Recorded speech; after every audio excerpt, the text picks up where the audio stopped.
Simula na ang ensayo ng ating Gilas Pilipinas para sa paparating na FIBA OQT na gaganapin sa Riga, Latvia mula July 2 hanggang July 7.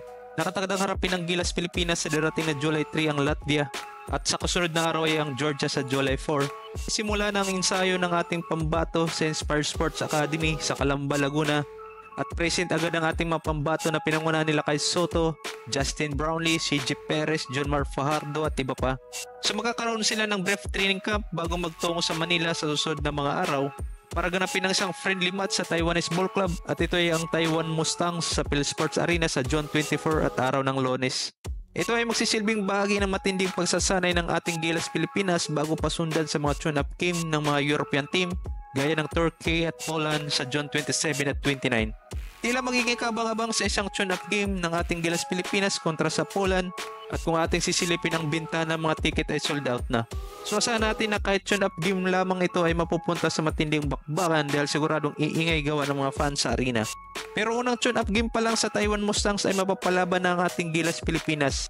Maliban sa mga Pinoy bowlers ang kasama sa lineup tulad ni Alex Cabagnot, Rashon McCarthy at Gio Chu, ay meron silang matangkad na sentro at ito ay si Samuel Diguara at may height itong 7'7" at tila mapapalaban ang ating pambato na si Kai Soto sa center position. At kung magkataon pa makapaglaro ang bago nilang acquired sa lineup at tila hindi basta-basta ang mga ito lang naman ay mga kilalang NBA players na sina NBA champ Dwight Howard, DeMarcus Cousins at Quinn Cook. At sana'y makalaro ang ating mga pambato itong mga bagong kilalang NBA players sa Taiwan Mustangs ngayong Lunes. Dahil dito pa lang ay masusubukan ang Gilas Pilipinas ang harapin ng mga ganitong di-calibreng NBA players. So hindi lang naman ang Gilas Pilipinas ang makikinabang sa tune-up game at parte din ito ng paghahanda ng Taiwan Mustangs para sa paparating na Asian Tournament this coming July.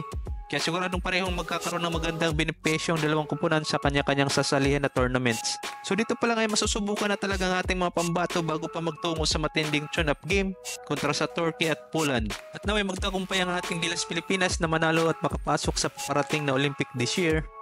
Daligit 5 dekada na ang huling apak sa Olympic tournament ng ating Pilipinas pagdating sa basketball. At ang huling taon na nakasali ang Pilipinas ay noong 1972. At ngayon ay nabigyan ulit ng tsansa ang ating Gilas Pilipinas na mabigyan ng ticket para makapasok ngayong taon. Ngunit hindi man madali pero malay lang natin bilog ang bola at may panalong bawat laban nila this coming Olympic qualifier. At sigurado magiging masaya ang Gilas fans lalong-lalo na sa lahat ng ating mga kababayan.